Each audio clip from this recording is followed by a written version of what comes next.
अभी समझेंगे अच्छे से इस कॉन्सेप्ट को। हमने सिंपल प्रेजेंट में समझ लिया कि is M are plus verb की थर्ड फॉर्म आ गई है ना। वर्ब की थर्ड फॉर्म तो कैसे बोल सकते चाहिए पास्ट पार्ट।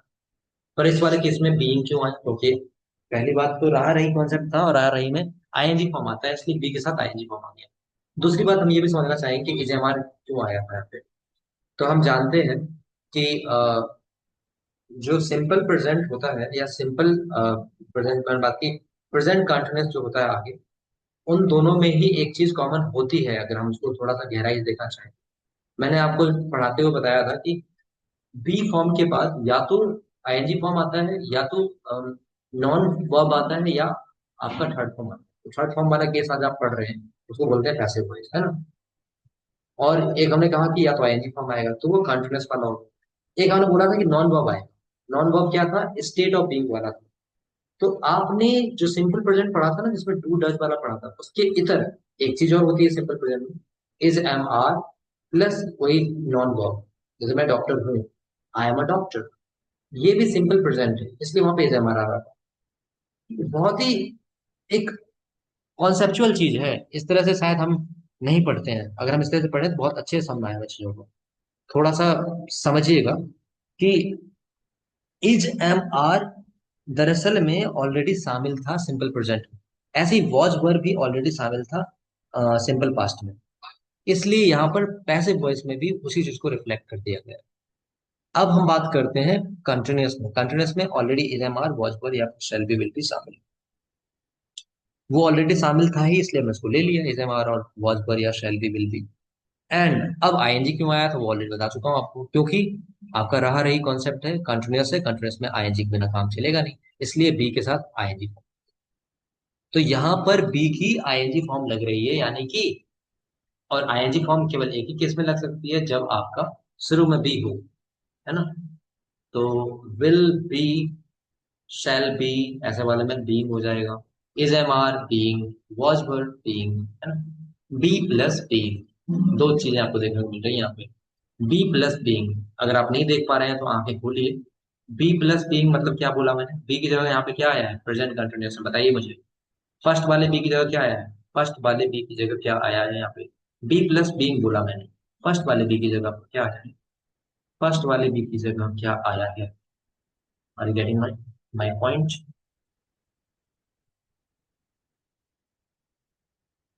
फर्स्ट वाले बी की जगह कोई बताएगा मुझे। आपको आवाज आ रही है मेरी या नहीं यार। Is my voice clear, my voice is clear और not. Yes, is M R का यूज होने वाला है यहाँ पर आपका। इज आपने उसके साथ बताया क्या, फर्स्ट वाले बी की जगह इज एम आर का यूज होने वाला है, ठीक है। फर्स्ट वाले बी की जगह इज एम आर का यूज होने वाला है, राइट। फर्स्ट वाले बी की जगह इज एम आर का यूज, एंड यहाँ पर बीइंग, ऐसी पास्ट में फर्स्ट वाले बी की जगह वर्बल का यूज, और यहाँ पे बीइंग। फ्यूचर में फर्स्ट वाले बी की जगह बी खुद ही आएगा और बीइंग आ जाएगा, शैल बी। नहीं, वो तो नहीं होता, शैल दो बार बीइंग नहीं है, ठीक, वो आपका नहीं बनता है। अभी देखेंगे। यहाँ पर आपका is M are plus being, was were plus being, दो केस बन जाएंगे, दो ही केस पॉसिबल हो सकते हैं यहाँ पे। आप समझते हैं, तो is M are plus being ये आपका हो गया present continuous, past continuous was were plus being. तो द फार्मर इज बीइंग, नहीं, the farmer is ploughing the field, the farmer is ploughing the field. यहाँ पे क्या होगा, the field is being ploughed by the farmer. खेत जोता जा रहा है किसान के द्वारा, पहला था कि किसान खेत जोत जोत रहा है, दूसरा खेत जोता जा रहा है किसान के द्वारा। तो ये आपका डिफरेंस हो जाता है। आगे they are picking some flowers, कैसे बनेगा, some flowers are being picked by them. वे कुछ फ्लावर्स उठा रहे हैं, बीन रहे हैं, और इसका बन गया कुछ फ्लावर्स उनके द्वारा उठाए जा रहे हैं। तो अगर आपको समझ में आया है ये, तो आप कुछ करके बताइएगा मुझे in comment section. I am taking it, I am taking it, मैं इसे ले रहा हूँ। Convert it into passive voice, I am taking it, मैं इसे ले रहा हूँ। आई एम टेकिंग इट, मैं इसे ले रहा हूँ। कोई चीज है जो आप कंज्यूम कर रहे हैं, आपने कह दिया मैं इसे ले रहा हूँ।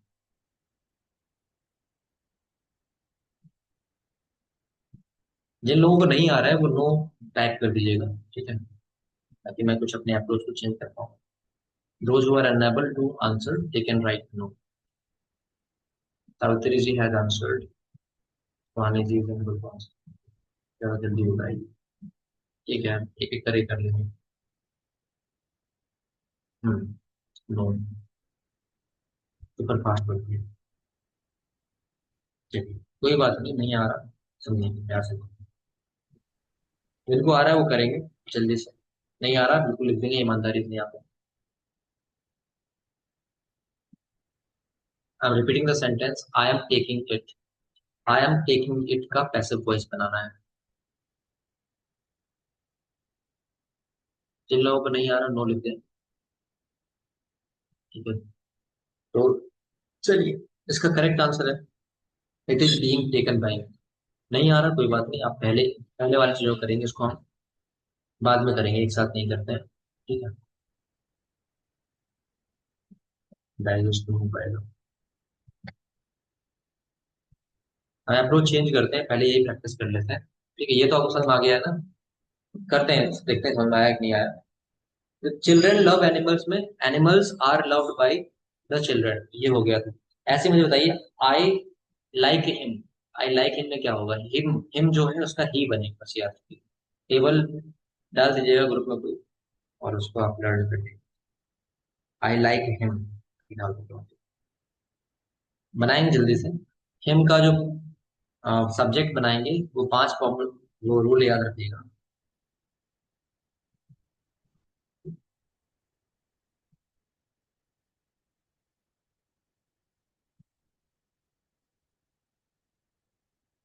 आई like him, she is liked by me, आप लोग कर रहे हैं। मिनी, दीपा जी, सावित्री जी, ठीक है। मैं कुछ प्रोनाउंस तो आपको भेज देता हूँ, जिसमें पोसेसिव भी शामिल होंगे और पोसेसिव प्रोनाउन और ऑब्जेक्ट भी शामिल होंगे। आपको ऑब्जेक्ट वाले पे ज्यादा ध्यान देना है, ऐसे तो इसमें ऑब्जेक्ट वाला आपका use है। तो he is like by me, that's correct. Next बताइएगा मुझे, आई नो यू। ये मैं बता चुका था already. I know you. I know you, ये मैं तुम्हें जानता हूँ। आई नो यू।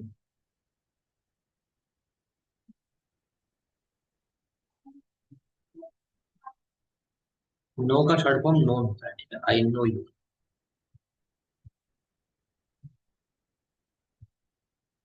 एक टेबल भेज दिया आपके ग्रुप में, वो आप लर्न कर दीजिएगा, जिसको याद ना हो, जिसको आपको याद है ऑलरेडी, अच्छी बात है। यू आर नोन कर दिया है, और नी मत नहीं लगाया आपने, नी कैसे लगेगा बताइए सकते। I know you convert it into passive.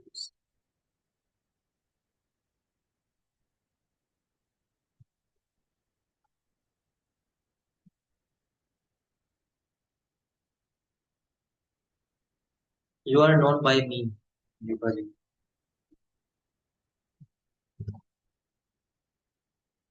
ठीक है। और बताएंगे।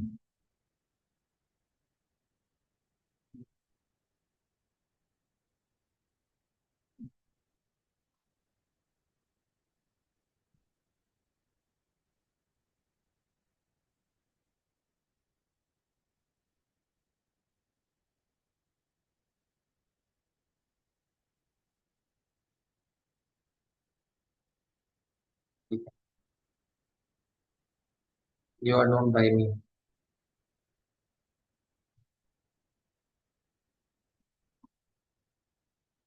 और आप लोग बताएंगे। जनरली बाई का यूज करते हैं, बिल्कुल सही बात है, बट इस वाले केस में आप टू का यूज भी कर सकते हैं, ठीक है। अच्छा, दोनों में डिफरेंस क्या होगा, नॉन बाय और नॉन टू में डिफरेंस क्या होगा। एक चीज में आप जानकारी दे रहे हैं कि वो डायरेक्ट पैसिव वॉइस आपका हो जाएगा कि अ, आपने कहा आई नो यू, और उसमें आपने कह दिया कि who is doing the knowing, कौन जान रहा है। तो आपने यहाँ पर कह दिया कि एक्चुअली में मेरे मेरे द्वारा आपको जाना जाता है ना। आपको जाना जाता है मेरे द्वारा, आप ये कहना चाह रहे हैं, तो यू आर नोन बाई मी, ऐसे आपने कहा। यानी इसका सेंस पर आधारित आंसर ये होगा कि आपको रिकॉग्नाइज किया गया है मेरे द्वारा। और एक होता है फैमिलियर होना, समझिएगा चीजों को। लैंग्वेज पढ़ रहे हैं इसलिए इसको ले रहे हैं दोनों में। फैमिलियर होना एक होता है। तो फैमिलियर होना बोलते सिंपली, सिंपल बोलते हैं ना कि आपसे मैं परिचित हूँ, मैं आपको जानता हूँ, मैं आपसे मैं परिचित हूँ। You are known to me. अब जाना जाता है वो रिकॉग्निशन वाला होगा कि रिकॉग्नाइज बाय मी, पहचाना जाता है, जाना जाता है, या फिर एक बार देखा था याद आ गया, या फिर मैंने अब इंट्रोडक्शन लिया है, आप समझ गए, आपको अब हम जान गए। और कोई चीज आप किसी को ऑलरेडी जानते हो, सुनिएगा दोनों में डिफरेंस है। ये किसी ने नाम बताया आपको तो आपने जाना, तो ही इज नोन बाय। और किसी को आप ऑलरेडी जानते हो, he is known to you. Simple. तो इसमें जनरली ज्यादातर ग्रामर बुक में आपको मिल जाएगा टू, टू, टू का यूज मिल जाता है नो के साथ। बट आप बाई के साथ चलना चाहेंगे तो लैंग्वेज में मैं इसको एक्सेप्ट करता हूँ, क्योंकि लैंग्वेज में आपका जब बाई तब यूज होता है when someone is being recognised at the point. ठीक है। तो that's why that can be acceptable.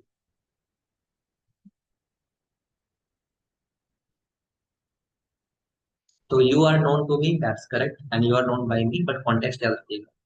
जहां पर आप किसी पर्सनैलिटी से मिले हैं और नाम वाम बताया और या तो किसी भी तरह से आपने रिकॉग्नाइज किया है, तो उस वाले केस में आपको करेक्ट हो जाए। ठीक है। और फैमिलियर है ऑलरेडी तो known to me is better to.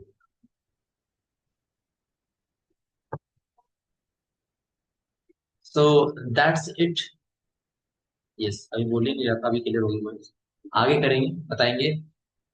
She plays marbles. She plays marbles. She plays marbles, इसका करेंगे जल्दी से।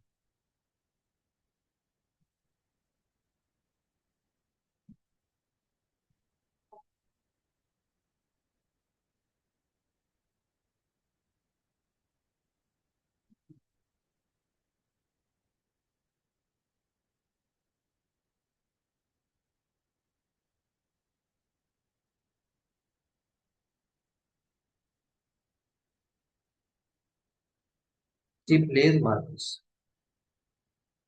Marbles are played by her. Correct. एक चीज और करेंगे यहाँ पर। Every one helps him. Every one helps him.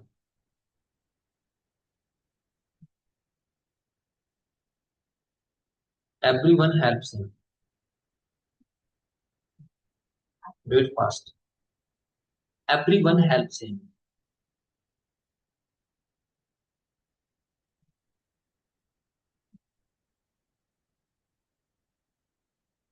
Him नहीं होगा विष्णु जी, आप उसको याद कीजिएगा टेबल को। हिम का ही होता है। और पहले इज नहीं लगाया आपने। यस, आपने एक गलती की है। अभी उसको मैंने बताया नहीं, शायद इसकी गलती हो रही है।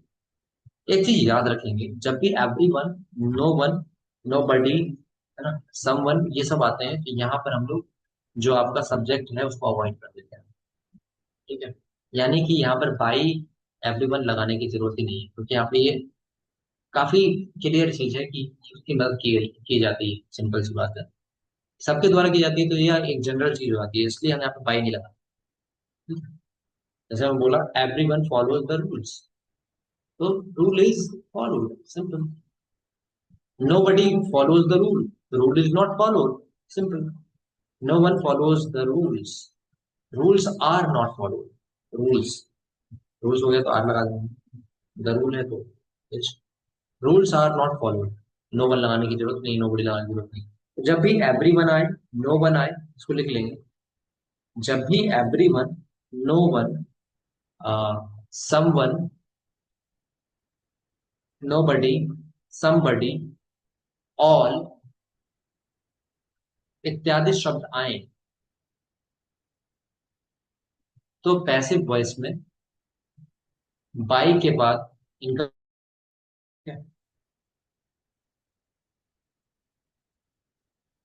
ये चीज आप याद रखेंगे।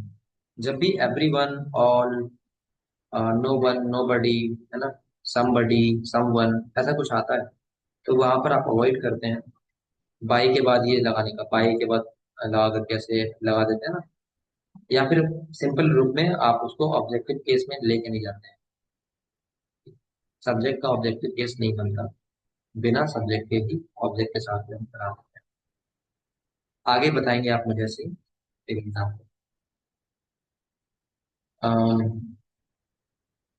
नो बडी knows him. Nobody knows him, उसे कोई नहीं जानता है। Nobody knows him, just let me know. उसे कोई नहीं जानता है। Nobody knows him.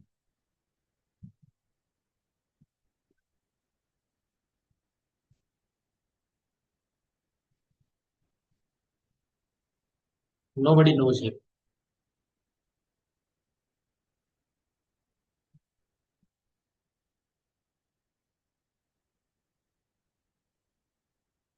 He is not known, right.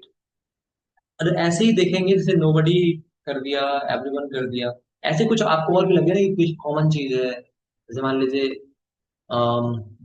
Labour ने कोई काम किया, वहां पर लेबर बहुत जनरल चीज हो गई, तो वहां पर लेबर को लगाने की जरूरत नहीं है ना। वर्कर्स कंस्ट्रक्टेड दिस, या इंजीनियर्स, ऐसा कुछ होता है ना जहाँ पे आपको लगे कि ये तो बहुत कॉमन चीज है, तो ये काम उसके द्वारा किया जाता है, तो वहां पे जनरली आपको यूज करने की जरूरत नहीं होती है। हाँ, एम्फेसाइज करना चाहते हैं कर सकते हैं, जैसे एग्जाम्पल के लिए the carpenter makes the furniture. The carpenter makes the furniture, इसका बताएंगे। The carpenter makes the furniture, आपने बिल्कुल सही आंसर किया, ही is not. The carpenter makes the furniture, जल्दी बताएंगे।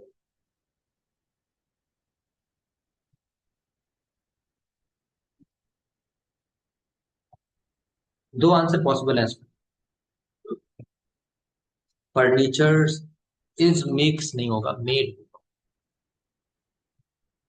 Repeat again, the carpenter makes the furniture. The carpenter makes the furniture. The carpenter makes the furniture.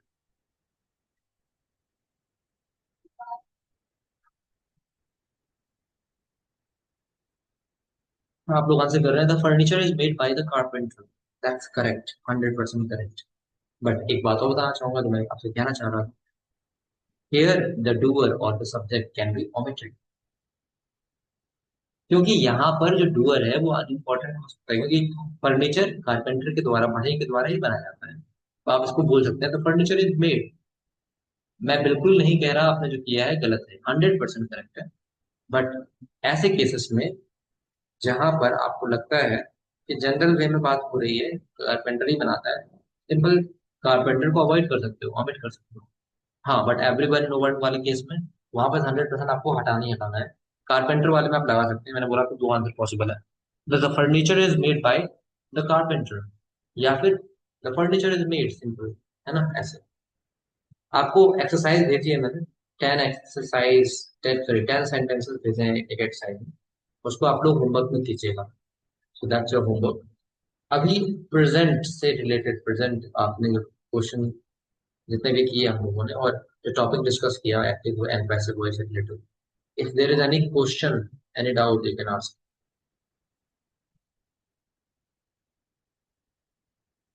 Late me know if you are having any doubt related to the topic which we have discussed. ये कोई doubt नहीं? Homework मैंने भेज दिया आपको group पे।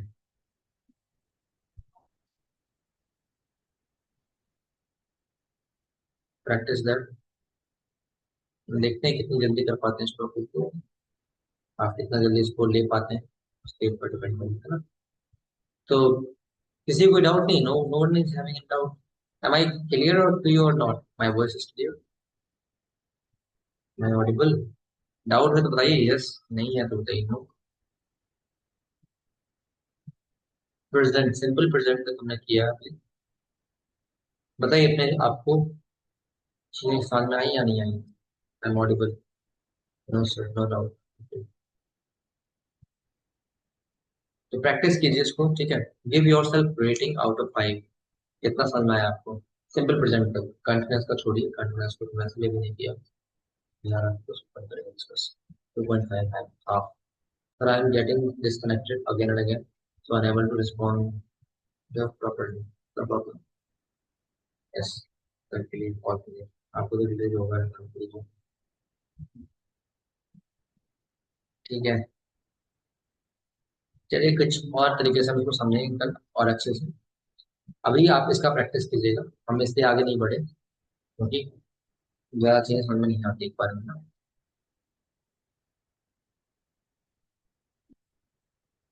2.5 आया है. आप बताइए 5 आउट ऑफ 5 कितना रेटिंग दे रहे हैं अपनी अंडरस्टैंडिंग को. जल्दी से रेटिंग दीजिए फिर हम चलते हैं. My voice is very poor but I will try to understand. मेरी वॉइस मेरी voice 5 out of 5. 5. 5 out of 5. 3 out of 5. चलिए. Which verb comes with an object. बताइए क्लियर है सबको तो. देखते हैं कौन आंसर करेगा. Which verb comes with an object. बताइए कौन सा वर्ब जो है ऑब्जेक्ट के साथ आता है. वी थर्ड बता रहे हैं. क्लियर है क्या पता. Which verb comes with an object. नहीं समझ पाया. अच्छा क्वेश्चन पढ़ा है. आपने इसको थोड़ा गलत तरीके से समझ लिया. Which verb always follow which verb is always followed by an object. बताइए which verb is always followed by an object. आप बताइए कौन सा जो वर्ब है वो हमेशा ऑब्जेक्ट के द्वारा के साथ ही आता है. ऑब्जेक्ट को ला करके आता है. कौन से वर्ब में हमेशा ऑब्जेक्ट पाया जाएगा. अच्छा, सावित्री जी का आंसर डिफरेंट आ रहा है बस. बाकी कौन से ऑब्जेक्ट कौन से वर्ब में ऑब्जेक्ट हमेशा पाया जाएगा. Which verb always comes with an object.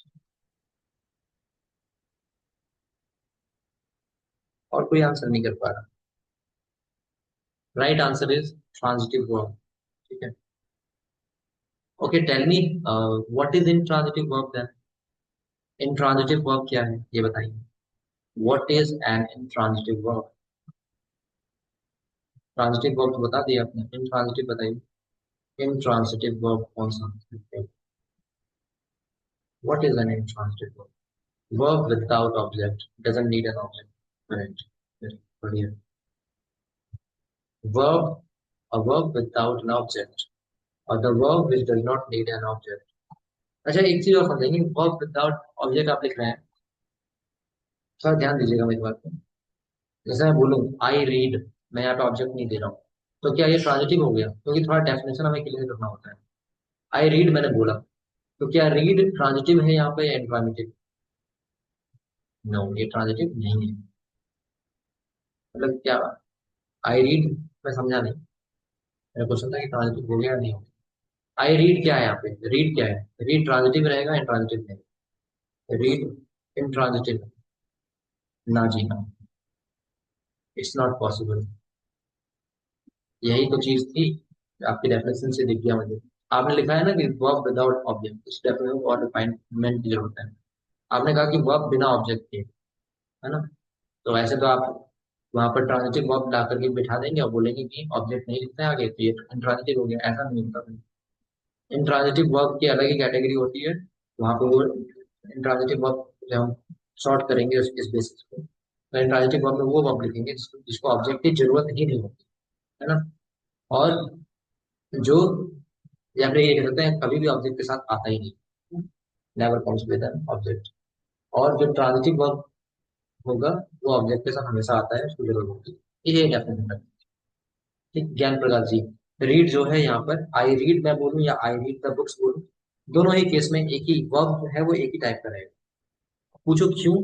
मैं बोलता हूँ आई रीड तो कोई क्वेश्चन कर सकता है मुझसे भाई क्या पढ़ रहे हो. What are you reading. है ना. कर सकता है ना. तो मुझे आंसर देना पड़ेगा. I read this I read that I read the newspaper I read the books. तो that is the reason. Transitive verb को पता करना है तो हमेशा क्वेश्चन करो सेंटेंस से, क्या, कौन, व्हाट और हु, है ना।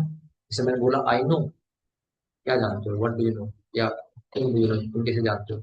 But there is no dependency on on object, object पे डिपेंडेंसी नहीं है, ठीक है। वर्ब की बात कर रहे हैं, आप बिना ऑब्जेक्ट के बना सकते हैं। हम वर्ब की कैटेगरी की बात कर रहे हैं, वर्ब को कैटेगराइज किया जाता है ट्रांजिटिव और इंट्रांजिटिव, और जब इसको ट्रांजिटिव इंट्रांजिटिव में कैटेगराइज करते हैं तो हम ऑब्जेक्ट के बेसिस पे ही करते हैं। एक में ऑब्जेक्ट होगा, जरूरत होगी ऑब्जेक्ट की, हमेशा होगी, और एक में कभी जरूरत नहीं होगी। जैसे स्लीप, स्लीप में आप कभी ऑब्जेक्ट नहीं लगा सकते, एग्जाम्पल मैंने दिया, ठीक है। टेस्ट, टेस्ट में भले ही आपको कैसे बोलते हैं, टेस्ट गुड, है ना। आई टेस्ट, आई टेस्ट फूड, ये लग जाएगा। रीड में, रीड में तो हमेशा आपका ट्रांसलेट, और भी एग्जाम्पल आपके हो सकते हैं। आप लोग एग्जाम्पल लीजिए इंट्रांजिटिव वर्ब को। स्लीप हो गया, और आपका, हाँ ये भी हो जाएगा, पहुंचना, पहुंचना, अराइव, अराइव हो जाएगा, आई अराइव, मैं आ गया। कहाँ आ गया पूछ सकते हैं, आई अराइव एट, ऐसे वो तो आपका फिर एडवर्ब के साथ लगेगा, एडवर्ब वाले को केस में जाएगा, एडवर्ब तो यूज करते हैं कॉम्प्लीमेंट में। ऐसे ही रन कर सकते हैं, I run daily, I run fast, walk कर सकते हैं, यस वॉक भी हो जाएगा। इन सब में एडवर्ब तो आ सकता है लेकिन ऑब्जेक्ट नहीं आएगा, ठीक है? ऐसे ही आई क्राई, मैं चिल्लाया, मैं हंसा, आई लाफ, ये सब आपके जितने भी एग्जाम्पल है इंट्रांजिटिव पे हो जाएंगे, ठीक।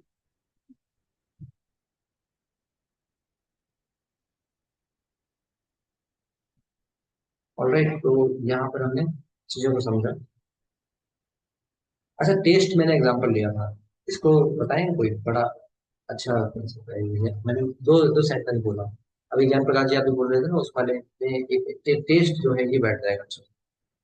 जैसे हमने कहा कि रीड तो आपका 100% ट्रांजिटिव है, टेस्ट का बताइए।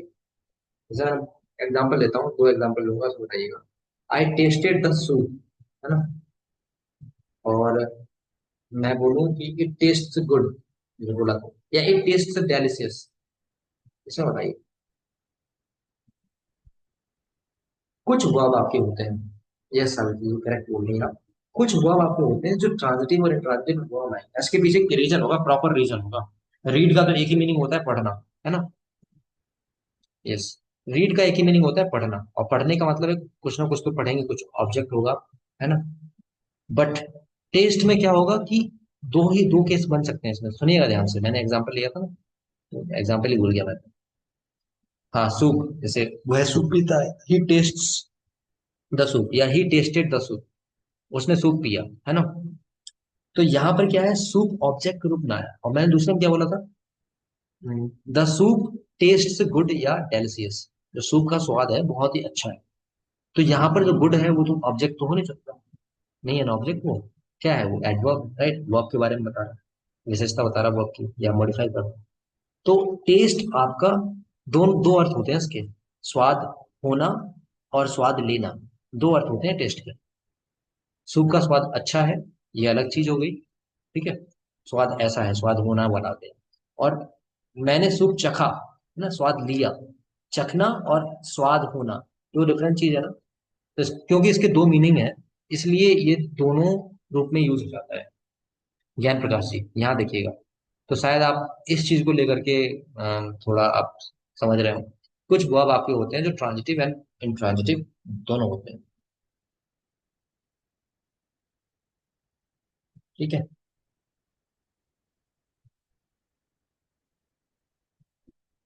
तो I hope the things are clear here.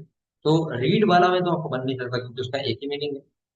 हाँ, इन सब में बन सकता है, जैसे हम अभी एग्जांपल ले रहे थे इसका, टेस्ट का, तो यहाँ पे आपका बन जाएगा।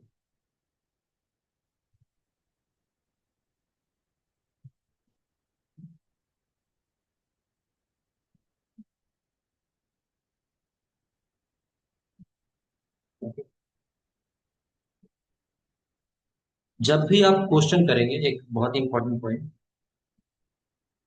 जब भी आप क्वेश्चन करेंगे सेंटेंस में कि व्हाट या हु, क्या होता है ना, तो वहां पर आपका आंसर अगर आ रहा है ट्रांजिटिव में, अगर आंसर नहीं आ रहा है, अगर आंसर नहीं आ रहा है, बात ध्यान से सुनिएगा।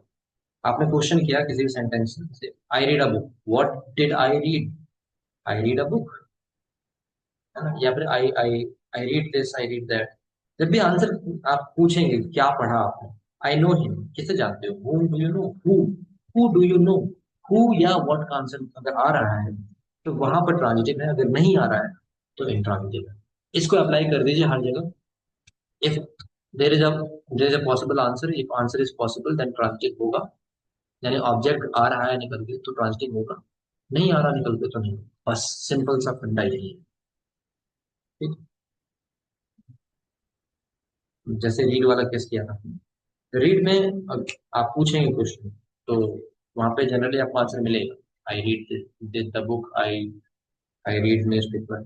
अगर नहीं मिले तो कोई दिक्कत नहीं है, देखिए थोड़ा रिसर्च करेंगे आप इसको। रीड को देखेंगे अच्छे से, रीड ट्रांजिटिव है या इंट्रांजिटिव है, या दोनों ही है। इसको आप भेजिएगा मुझे, क्योंकि एक अच्छा जवाब भेजिए। थोड़ा इस पर रिसर्च कीजिएगा, रीड वाले पे, रीड पे रिसर्च रिसर्च कीजिएगा, ट्रांजिटिव है इंट्रांजिटिव दोनों केस भेजिएगा।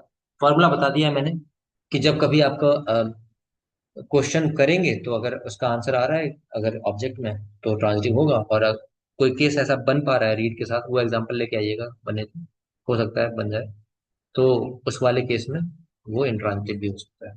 ओके, तो दिस इज द फॉर्मूला। चलिए, तो अच्छे से समझिए ट्रांजिटिव और intransitive. Okay, tell me, in which case of the verb, transitive और intransitive, passive can be form, passive voice can be form. Read is transitive, एक बार रिसर्च कीजिएगा उसमें।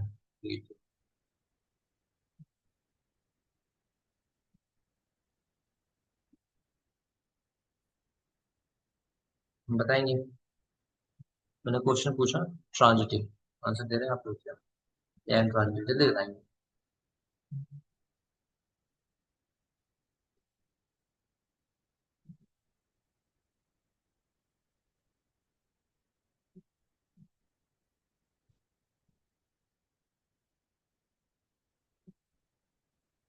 बहुत बढ़िया। चलिए, आप सबको आगे ट्रांजिटिव वर्ब ही होता है, इन ट्रांजिटिव में पॉसिबल ही नहीं है। ठीक है, बाकी पॉसिबल हुआ तो हम आपको आगे और भी बताएंगे, और भी अच्छी चीजें होती हैं इसको, क्वासी क्वासी पैसिव वॉइस के ऊपर, तो उन सभी पढ़ेंगे। तो अभी आप जितना भी आपको हमने अभी तक पढ़ा है वो आप रिवाइज करिएगा। अब बताइए, कोई क्वेश्चन आपका भी है तो you can ask, I am waiting, otherwise